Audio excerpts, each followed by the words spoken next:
I think we can say, broadly speaking, that the recent elections in the UK and France have been a failure for us on the right, or the nationalist right. And I don't think that failure is a failure of the voting system. I think that's a failure of us, the public, the general public, who appear to have this kind of allergy to voting for any kind of serious nationalist policies, and it seems to be the one thing we just really don't want to vote for. And what I'd like to do is to explain that, how it happens, how it arises. I'm going to get a bit theoretical and nerdy about it, not for its own sake, but because I think that's the way, if you can trace the roots of something, you can trace the conditions that give us the predictors for what's going to happen. So I'd like to talk about what caused the two election results in the UK and in France. Now you can see here in the UK, this is that's the Wikipedia, the UK general election. You can go to that Wikipedia page. This is the results bit, the results tab. That's the table. As you can see, Labour got a storming, thumping great victory with 411 out of about 650 seats, a huge, great overall majority, 63% of MPs.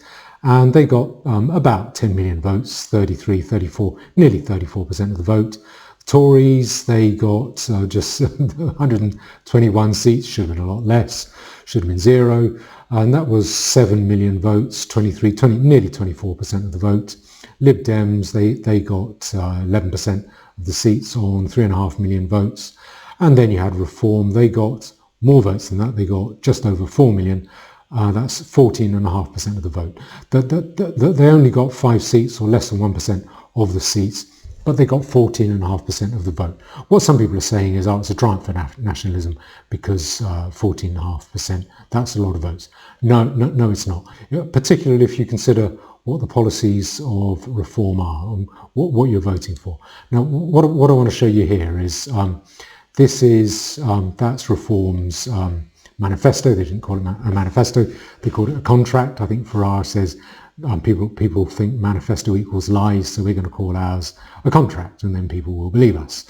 And the scariest bit, the bit that they were getting all the adverse publicity for, that was this bit here, where they talk about immigration. And when you look at it, what's surprising is how milk and water and meaningless it was. So freeze non-essential immigration. Previously, Richard Tice put out a document saying we're going to have net zero immigration, which effectively would have meant 500,000 non-European foreigners, Africans, Muslims and Indians coming in every year, and 500,000 of the rest of us leaving. So that I mean, they've never had an ambitious plan. This one doesn't even go that far. It simply says a freeze to non-essential immigration. What does that mean? That means whatever you want it to mean. What they say is essential skills, mainly surrounding healthcare, must be the only exception. So whatever an essential skill is. They're going to stop the boats with a 4-point plan, pick up illegal migrants out of boats and take them back to France. Can't do that, won't work. France will say no. They've already said no, and you can't smuggle people back into a country that they've left. Secure detention for illegal migrants, that's not sending them back, that's not repatriation. There's no mention of anything like repatriation here. The closest they get to it, the one that got them in trouble, the one they got all the hate comment for, was the immediate deportation of foreign criminals. Again, what is foreign? That can mean anything to anyone. I think it's significant. They do seem to elaborate on it. Deport foreign nationals immediately after their prison sentence ends. So what is a foreign national? Well, I think the next sentence gives us an idea. Withdraw citizenship from immigrants who commit crime with the exception of some misdemeanor offences. So people who have citizenship, there's no such thing as a misdemeanor. Again, that's a misleading word. It's in Britain, it's summary and non-summary offences. Magistrates or Crown Court, they're not using that, I think, because they want to be, they want to use a slippery word, something you can't pin them down for. So, but if it's a serious crime, you can have your citizenship withdrawn if you have citizenship of another country. And so the foreign nationals who are going to be deported immediately, they would be the ones without any paperwork. So a tourist or an illegal immigrant or I don't know. I doubt that would mean an asylum seeker. It probably means someone like me. If I go to France, rob a bank, then I get sent to jail and get deported out.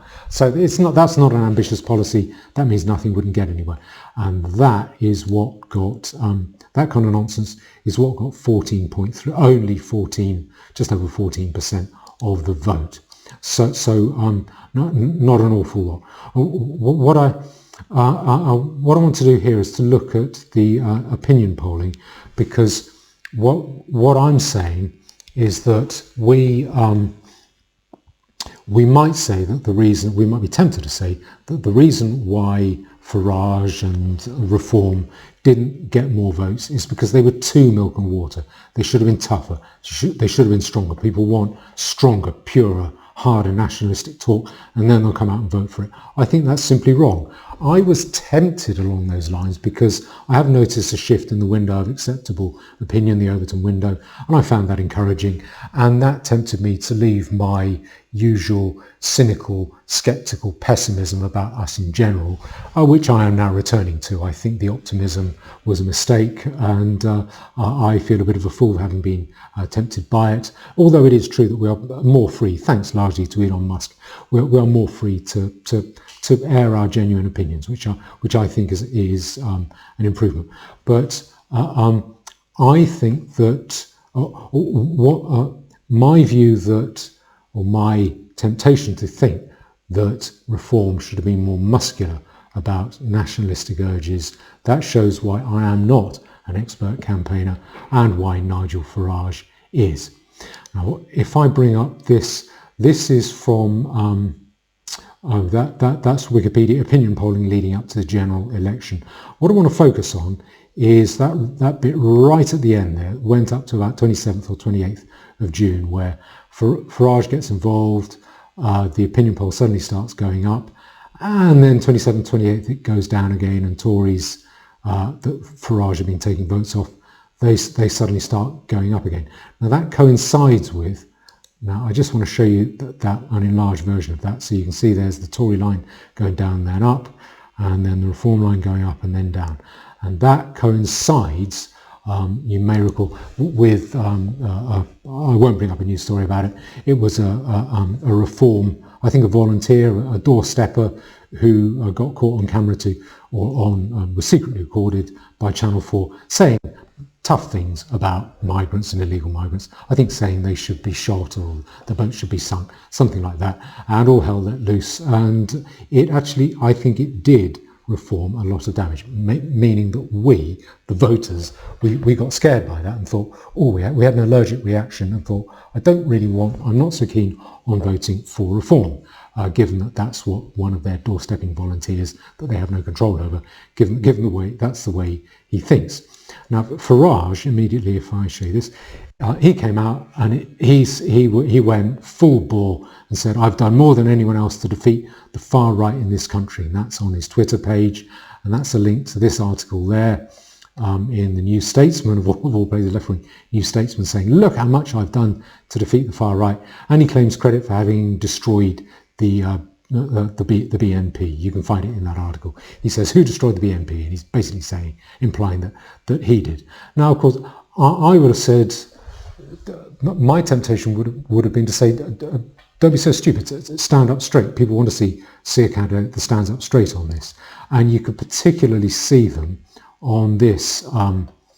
This was World at One, a BBC radio news programme. The reason I'm bringing this up is it's worth listening to just for giggles. On the 28th of June, I think the day after that Reform candidate was recorded by Channel 4 saying those things, you had this fella, I think his name was, Oliver Lewis.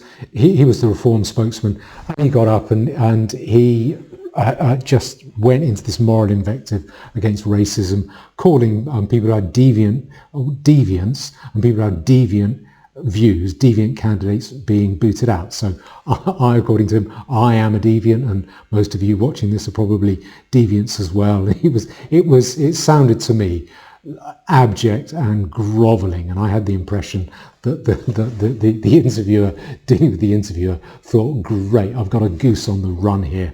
I'm going to really have some fun. And he did. He really, I think he chased that Reform spokesman all the way around the studio in his attempts to distance himself from anything that could be considered racist or deviant, as he put it. It's worth listening to if you go back to 28th of June, World at One. Okay, now, my reaction at the time, when I was listening to that, when I was looking at this stuff from Farage, it was, don't be so stupid. Just stand up to these people and say, tough. We're not being tarred by the racist brush from people like you. You've had your day. The window is closed. You can't get us for that. This is the way ordinary people talk. Get used to it. I'm not apologising for what some volunteer doorstepper does for us.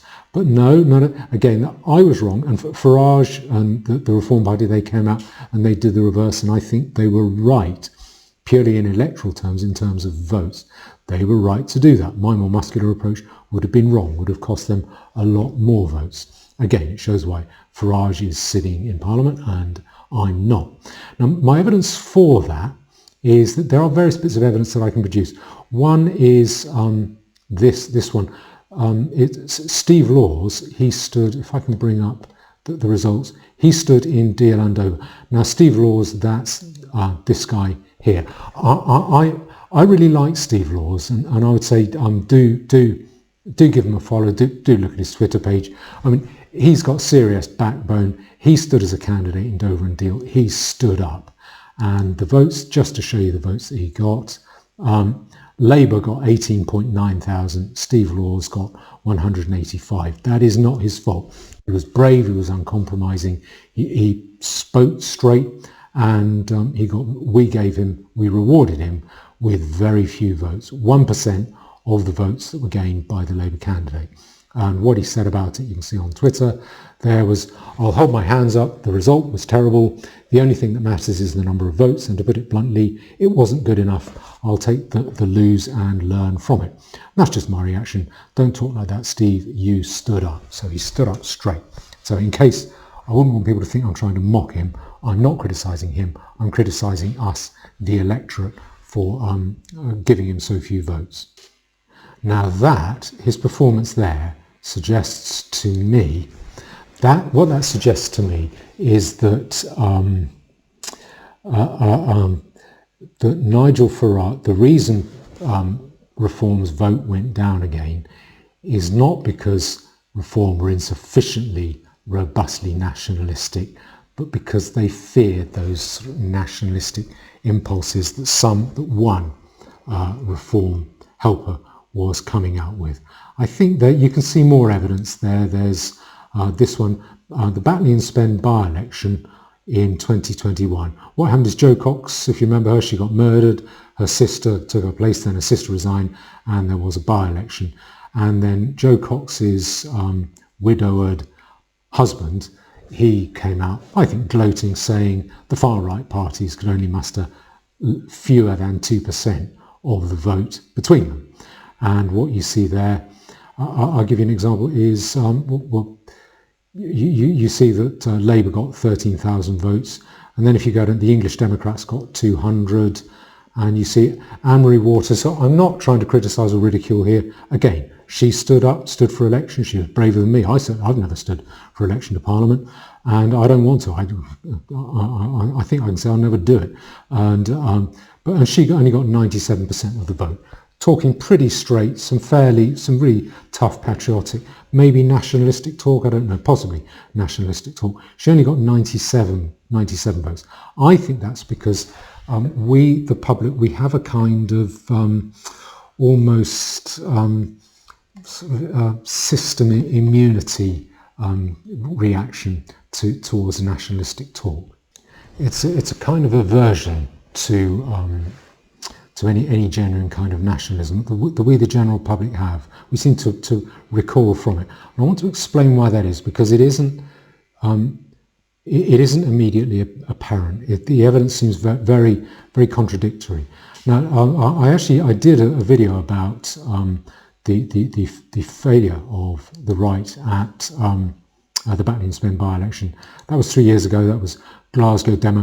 What I was pointing out is that there was, at the same time, there was a spontaneous demonstration by Scots people in Glasgow to prevent, and this was ordinary ethnic Scots gathering in the street to prevent the arrest or the detention of two illegal immigrants in Glasgow. More people came out for that spontaneously without notice than came out to vote for right-wing parties at the Batley and Spen by-election.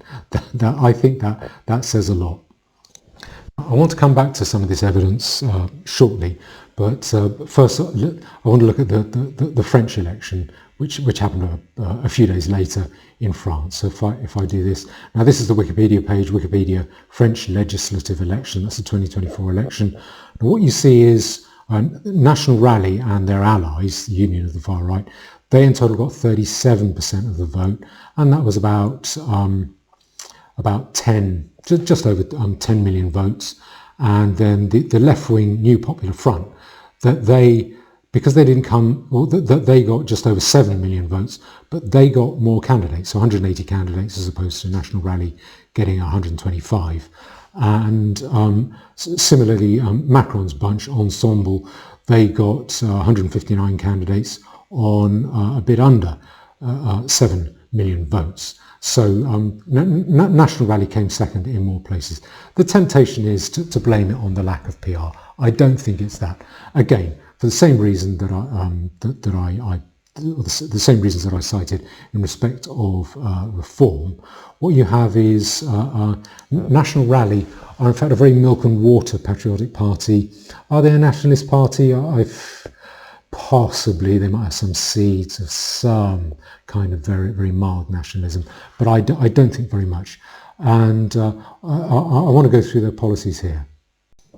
Now this is this is the Telegraph talking about Marine Le Pen. There's another one there from Sky News basically saying how far right is Le Pen. I think the Telegraph article is better. What are Marine Le Pen's plans for France? And I'll go to the scary bit, might as well do with the scariest bit, and that was as regards immigration. And what she's talking about, what they're talking about here is a few policies. Firstly, I think that the banner one was that National Rally, her party, were going to end birthright citizenship. What birthright citizenship means is if you've got one foreign parent, you automatically get French citizenship.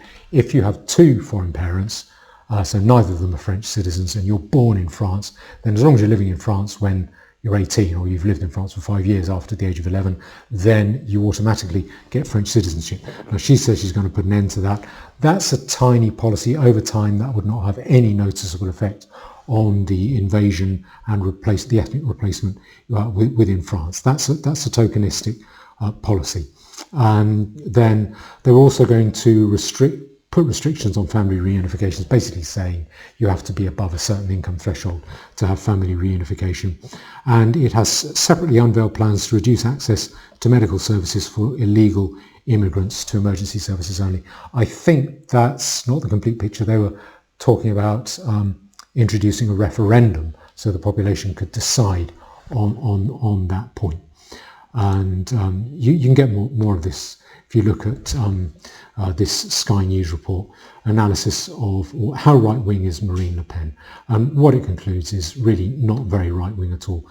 A little bit right-wing as regards immigration, but not very right-wing. There you can see where do they sit on the political compass, but quite left-wing as regards social policies. Okay, and this is, I think, the key to Le Pen, or the Le Pen brand, National Rally and the National Front before that. It's the key to their success, is they've moved away from nationalistic type policies. They've continually softened the line, until eventually they're just a little bit, they want to reduce immigration a bit. That's their main policy. It's nothing harder than that.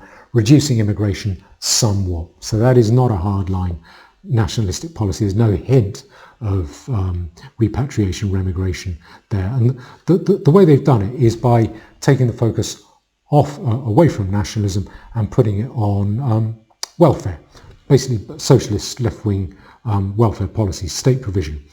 And that's this from The Guardian in 2022 after the last presidential elections where Macron got voted in again. How Le Pen tried to soften image to reach French election runoff. And what it says here, I think that this is The Guardian, but they do a pretty good job of outlining it. This is the meat of the article. There's a lot of wind in this article. Ultimately, Le Pen knew that to have any chance of winning the final round, she must neutralise the nation's fear of her. I think The Guardian are right when they talk about the nation's fear. I'll explain that in a minute. It's not my fear. My fear is all those foreigners have to go. France has got to get rid of them the same way we have to. Doesn't matter what they pay in tax. Doesn't matter when they came. They need to go. And supporters of traditional parties on the left and right had in the past voted tactically to keep her out because she was seen as dangerous. I think the voters in France, as here, have that view. I think they see nationalist policies currently as dangerous. The question is why? Dangerous, divisive and unable to govern the country or run the economy. But Le Pen reasoned that those parties, the Socialists and Les Républicains, were shrinking on the national stage. By focusing on fears over the cost of living, Le Pen began to turn public opinion around. And it says that by doing that, she went from being 11th most popular politician to 2nd most popular, by focusing on the cost of living and welfare. And that is what they did. If I go back to this Telegraph article, let me just go down a bit. Social benefits. It would scrap Macron's reforms to the pension age. So he put it up to 64. I think that was that from 62 to 64. That was going to come over I think over a 4-year period. And also unemployment benefit restrictions would be repealed. I think that VAT would be reduced on essentials. So it was effectively a left-wing policy, increasing benefits to and reducing taxes on the bulk of the population, or ordinary people or poorer people, the bulk of the population. And that, I think, is why Marine Le Pen became more popular. What I then have to answer, and what I especially have to answer, is why those parties did so poorly at the ballot when they are proposing welfare increases, more welfare increases than the mainstream parties. Farage's party, let me go, if I go back here to his manifesto, and give me a second and I'll find it. Okay, what they were talking about is lift the income tax start point to 20 grand a year, cut energy taxes, cut residential stamp duties, abolish the VAT tourist tax, and abolishing inheritance tax. Okay, that's not really for the poorer bulk of the population. But they also talked about cutting NHS waiting lists to zero. And I think other VAT taxes on fuel, I think they were going to cut. And similarly with Marine Le Pen, she had all these nice welfare policies. And also, interestingly, with Anne-Marie Waters, she has repeatedly said, and I think genuinely said, she's passionate about the welfare state. I think she's wrong. I think the welfare state needs to go. I think it will go. I think it will collapse. She's passionate about the NHS. I think that's a fake god. It's a fake idol. But when she has stood for election, she has made repeated promises in favour of it. So if my line is that we don't vote for civilization, we're not, as a bulk of us, we're not that interested in civilization. We are interested in welfare. We are interested in financial survival. And that civilization is something that we develop really as a way to increase our chances of survival. And when you have the big, powerful state guaranteeing, safeguarding your survival through the welfare state, you forget about civilization. You just say, well, my survival is about financial survival. The state can take care of everything else. And I just want more welfare coming to me. And that is what we vote for. That's why we're not voting for nationalist patriotic parties. But then the question then arises, why are we not voting for nationalistic parties which are voting, not only are voting to keep the level of welfare, but are voting to substantially increase it, like Le Pen was doing, like Farage was doing? Why couldn't they get the votes? And what I want to do is to, if I first deal with why I think we have this this very deep reliance and assumption about welfare. I think that is what life is about for us. It is about survival. It is about the state helping us to survive. And I think it has gone so deep over a century with us assuming that it is our right to be provided for. And with every politician and authority figure, celebrity, civil servant and academic telling us it is our right and we deserve it, we should have it, that it has gone very deep, so deep in us that we think it is not only our right, but it's a part of nature. It's like rain distilling out of the air, that these entitlements to free healthcare, free care for the elderly, free schooling, free roads, free everything. And this is just the way life is. This is reality for us. And to explain this, what I want to do is to show you this, that graphic there. This is an article I've referred to before, because I think if you understand this graph, you understand everything about the politics of modern welfare state democracies. And this is from 2017, reality check, are lower earners bearing the tax burden? And that is the graphic there, showing it from 78 to 79. Let me just bring up the graphic on its own. Income tax contributions from the top 50% of taxpayers from 78 through to 2016.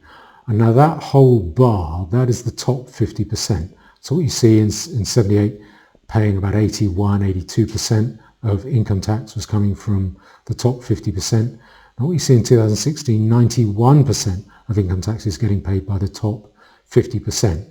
And that pale bar, that's the top 1%. So you can see them paying about 28, 29% of income tax is the top 1% of earners, and the top 10% of earners paying 60% of income taxes.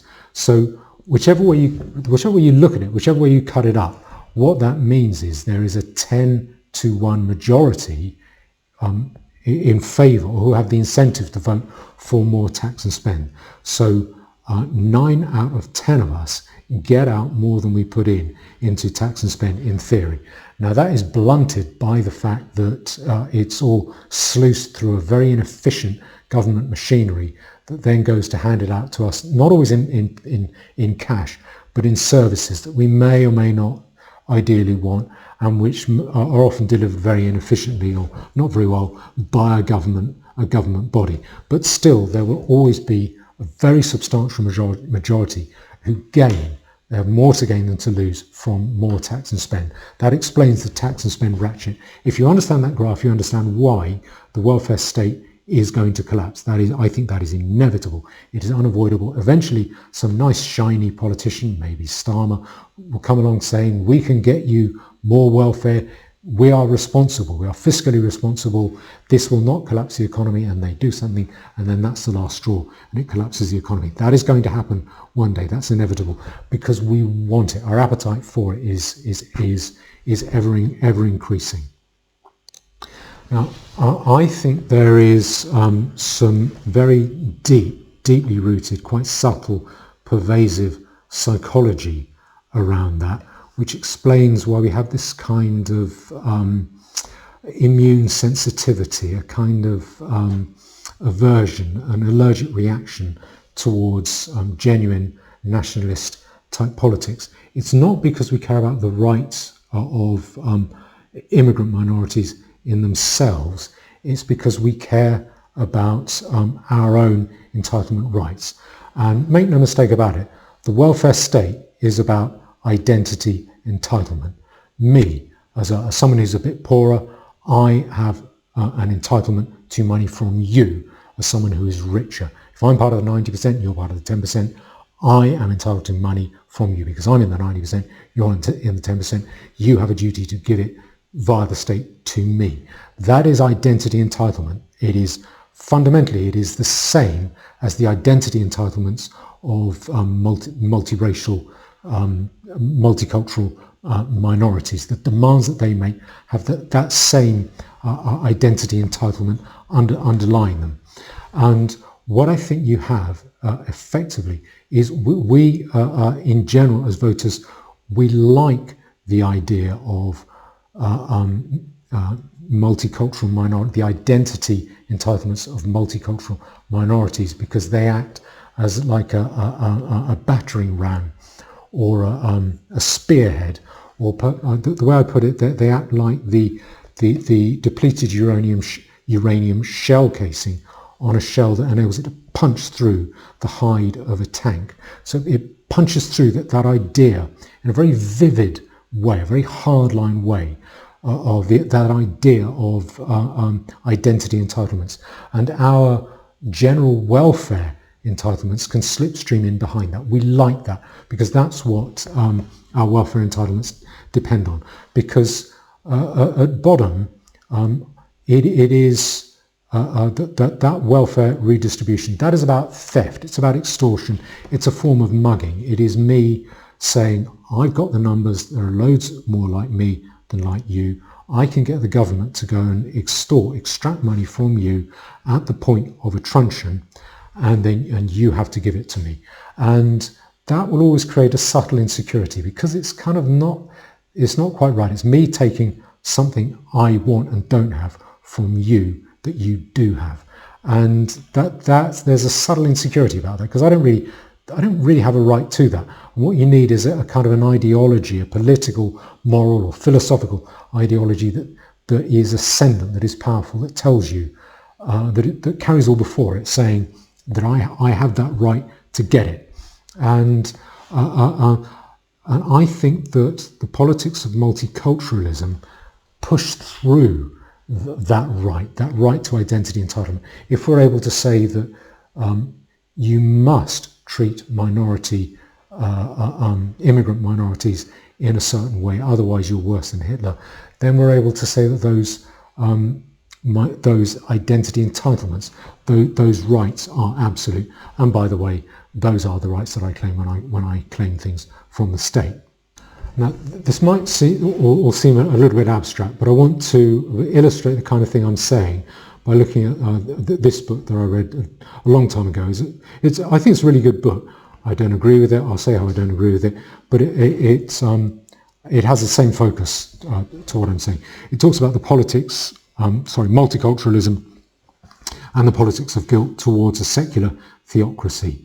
And it's by, if I just bring it up there, if you can see that, that's A Secular Theocracy by Paul Edward Gottfried, and I think he was mentor to Richard Spencer, by the way. I'm not sure he was very happy about that, but anyway, what his view, he's saying that multiculturalism creates the politics of guilt, and he sees it as an ideology for the elites, for what he calls the managerial class, what I would call the political class. So politicians, civil servants, academics, etc. And what he's saying is after World War II, the managerial class, the political class, they sought to increase their power by putting welfare in place, and that the welfare state would give them a lot of managerial power over us. But in fact, it only gave them limited power, and that ran out sometime in the 70s, the late 70s, early 80s. So they then moved to what he called the therapeutic state that manages our opinions, emotions, and attitudes. And that then enabled the management class to take their power that much further. And what he's saying is that the politics of guilt that multiculturalism introduced were a very useful way to get us to submit to accept the moral authority of that management class. That's basically what he's saying. So welfare politics, they hit the buffers, they ran out of steam. So therapeutic politics, particularly politically correct politics, insisting on the rights and entitlements of poor, hard done by minority groups, particularly multiracial, multicultural minority groups, they were the way further, the way to take it further, the way for the managerial class to take its power further.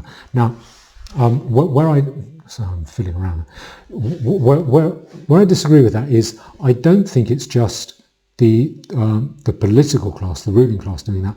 I think all of us like that. I think where I differ from him is I think we as a wider population, We don't analyse it in this way. We don't philosophise like that. But I think we have this general idea that if we can get multiracial minorities to push through their entitlement, if we can encourage them to insist on that, and if we can say denying them that makes you worse than Hitler, then we can slipstream our own welfare entitlements in behind that, in the wake of that. And I think we quite like that. We quite like the principle that multicultural entitlements establish, because then it's easy for us to establish our own, much bigger, much broader welfare entitlements. That's what I think is going on there. That book's worth a read. I disagree with it, but it kind of illustrates the sort of point I'm making, the deeper philosophical point. It's not something that people calculate. It's not something people think through. It's just a general, pervasive kind of attitudinal, underlying way of viewing the world, a shift that people have been able to take on. And I think that's what's going on with multicultural entitlements. What that then means for us is when we're presented with a party like Reform, like National Rally, like Anne-Marie Waters' party, which promises very generous welfare increases, but also talks or hints at nationalistic talk, we the voters do get scared. And then when something hits the fan, like it did right at the end, just a week before the last election, June 27th, 28th, then we start to skedaddle away from that nationalistic party, because I think we sort of have this sense that if we take away the entitlements of multicultural minorities, what's it going to mean for our entitlements next? And that makes us very uneasy. It's not something that's thought through. It's generally a shared herd mentality. And I think that explains why we in France and in Britain did so poorly, have continued to do so poorly, and I think will continue to do poorly for as long as we think that the welfare state can be expanded. And my evidence for that is I think there was a kind of a sense of relief amongst the bulk of the population that Reform or National Rally didn't really do all that well in general. I think there was a sense of relief. My evidence for that is in what the markets did. I don't think the money markets most of the time reflect financial reality. I think they're much more in tune with psychological reality. The phrase about that they follow they follow the average opinion of the average opinion, and they sensed, hold on, in Britain, Labour have done okay. They've got a majority, and the markets remain calm. So this from the Spectator the day after. Labour passes its first test with the markets, and it shows how bond yields remain steady, the stock market remains steady. The markets seem to breathe a sigh of relief. I think that's a reflection on a general sense of reduced anxiety amongst the population in general. Now, a similar thing happened in France just after the second round of the French election. French stocks turn higher, risk premium steady as investors process election result. I won't go through that article, you look at it yourself, but basically National Rally were kept out of government. There was a sense of relief, and that was reflected in the markets.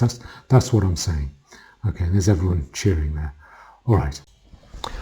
What I think this means is three things.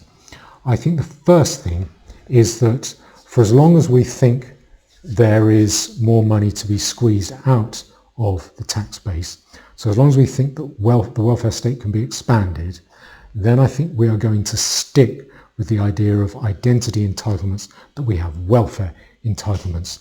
So if we can say to ourselves, the enemy is the rich, they're not giving as much as they should be, that's how we increase the amount of welfare we get, by getting higher earners to pay more. As long as we think that, then I think we're going to side with the entitlements of ethnic minorities, because that pushes through the idea of our own welfare entitlements. So things will stay the way they are whilst we continue to believe there is more to be had from the tax base. That's the first thing, and I think that's going to continue for a few more years. My evidence for that is this, that in general I think we do think there is more to be had. Labour are saying they're going to increase the welfare state, they're going to spend more on the NHS, they're going to increase some of our entitlements, they're going to create a sovereign wealth fund to invest in winners in the economy. That should be a laugh. Okay, this is one from the Guardian. That's from 1st of July. Twice as many Britons want tax rises as want cuts. Survey finds. That's from the Financial Fairness Trust. Well, can we trust them? I don't know. But basically what they're saying is 1 in 3 Brits want more taxes and 1 in 6 Brits want tax cuts. So I think in general, the wider belief is there's a bit more to be squeezed out of the tax base. And similarly, in France, what you've had, if I go back here to the French result, the ones who came up best, that was the New Popular Front. Some of those people, the people leading that, are quite hard left. Mélenchon, or however you pronounce his name, I mean, he's quite hard left. He wants to expand the welfare state, and he wants more immigration as well. And he did very well. And that is at a time when, if I can bring this up, that's from Gallia Daily on Telegram. It's very good, Gallia Daily, gives you good news or good accounts from France. In April 2024, the French state deficit reached 181 billion euros over 12 months, a new all-time record at this stage of the year.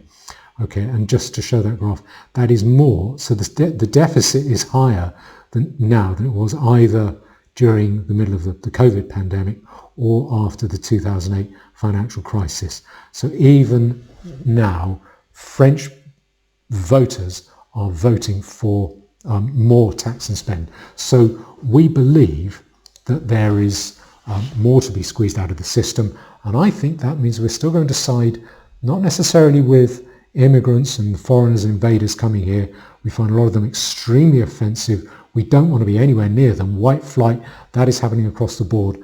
But I think we like the idea of the entitlements they have because it's good for our welfare entitlements. And for us, that is what life is about. I find it disgusting. I find it shameful. But this is human nature. Human nature is about survival. And currently survival means welfare and state management of the economy and distribution of the proceeds of that economic activity. So I think we're going to stick with that for the while. So that's the first point. I don't think we're going to see a change in the failure of nationalist parties for a few years. The second thing that I think is happening, point number 2, is at some stage, I think it will become apparent to a majority of voters that there is no more that will be squeezed out of the tax base. That the tax take, the welfare pot is limited. Then I think people they won't turn against immigrant minority entitlements, but the talk that will get talked will be about distribution of the welfare pot. And what will then go mainstream is the kind of Tommy Tard and reform windbag nonsense about, it's okay if you come here and work, as long as you come here and work and you pay taxes and you fit in and you obey the law, then that's okay. No, I don't care how much tax you pay. I don't care what your job is. I don't care how much you pay the law. You need to go, and you should go. I think that will happen eventually. But I think when people realise actually we can't squeeze any more out of the tax base, then I think people will start to say, you minorities, you're taking more than your fair share, and you get a tribalism about welfare distribution, but not outright hostility, just sort of silly windbag right-wing patriotic drivel, Tommy Robinson drivel. That's what we'll see getting more widespread then. That's a few years down the road. Now the third thing is again quite a long way down the road. I would say somewhere around the end of this decade, maybe the early 2030s. I think we will then see the welfare state collapsing. But my point is, the third point is, if the welfare state collapses, if it breaks down, then the explanation I've done so far, I hope it explains why we will go so nuts about it. If I'm right that idea of welfare entitlement has become so ingrained and has gone so deep, so subtle and so pervasive, if the welfare state falls over, that affects our identity, our sense of ourselves, how we fit into the world, the nature of reality, just not the nature of life, but the entire nature of reality. And I think we could lose our minds. And there is a possibility then that terrible violence, explosive violence breaks out. I think that's likely to happen in France because I think France will still cling on to the idea of the coercive power of the state or state bodies like the army. I don't think that violence will work. I think stringing people over lampposts and setting fire to their bodies, you might find that exciting, but it won't satisfy you. And the more you do it, the more you want to do it, because you can never get enough of something that doesn't quite work, and that won't quite work. But if you're completely confused, panic-stricken and angry, that's the sort of thing people resort to. I don't want to see that. That's a big part of my motivation. I certainly want to see us engage in really comprehensive repatriation, 99% repatriation of foreign populations. I think that is right. I think that is necessary. I think we're entitled to do that to preserve our own homelands, to preserve our own sense of home. And I think that is likely to happen. I've been through how I think that will happen in previous videos. Effectively, I think our societies will then separate out hard along ethnic lines. I think we will then find that the more we do that, the more we like it, and the harder that division becomes, the harder it will become. Then I think conditions in the foreigner enclaves will plummet hard. Not only will they be denied welfare, they won't have connection with us, so they won't be able to get employed. They'll be living in very congested hellholes, and then they'll be amenable to returning to their own homelands. That's what I think is likely to happen, rough and dirty, that is what I think will happen. But my point is, from what I've said through this video, is to try and explain how we're likely to react if that whole welfare state completely collapses. At that point, I think we are then likely to trash the entire authority of the state. We'll see it as having no purpose. It would have been a religious faith that we've been preached, that we have adhered to at a very deeply, very profoundly and very devotedly, suddenly is proved to be abusive and non-existent, and we will turn on it. I think we will turn on the authority of the state. But in the meantime, for as long as the system holds up, as long as the welfare state keeps paying out, and for as long as we have the idea there's a bit more tax can be squeezed out of the system, now we can squeeze the lemon a bit harder, then I think we are going to continue to see the failure that we saw at the nationalist failure, even of the most milk and water parties like Reform or like National Rally in France. I think we're going to continue to see that failure for the next few years at least. And I hope that explains that subtle psychological process. I hope that explains why nationalist parties, whatever they say, seem not to be able to get a decent share of the vote. Thank you.